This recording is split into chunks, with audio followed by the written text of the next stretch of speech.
புதுச்சேரி சட்டசபையில் கேள்வி நேரத்தின் போது எதிர்க்கட்சித் தலைவர் சிவா பேசுகையில், கிராமப்புற மாணவர்கள் விளையாட்டுத் திறனை மேம்படுத்தும் விதமாக கொம்யூன் வாரியாக ஒரு விளையாட்டு மைதானம் அமைக்கப்படும் என அரசின் அறிவிப்பு செயல்பாட்டுக்கு வரவில்லை. வில்லியனூரில் எந்த பகுதியில் விளையாட்டு திடல் அமைக்க திட்டமிடப்பட்டுள்ளது? அமைச்சர் நமச்சிவாயம் விளையாட்டுத் திடல் அமைக்க அரசு நடவடிக்கை எடுத்து வருகிறது.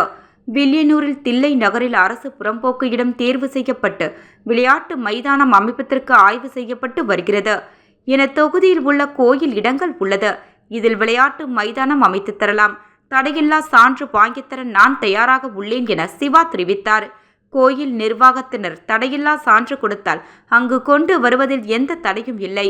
வில்லியனூர் வளர்ந்து வரும் நகரம். அங்கு ஒரு மினி விளையாட்டரங்கம் அவசியமானது.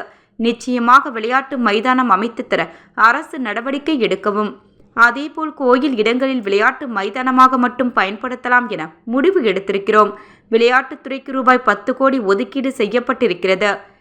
கேலோ இந்தியா திட்டத்தின் கீழ் பல்வேறு இடங்களில் ரூபாய் 81 கோடி செலவில் மைதானம் அமைத்து தரப்படும் என அமைச்சர் நமச்சிவாயம் தெரிவித்தார்.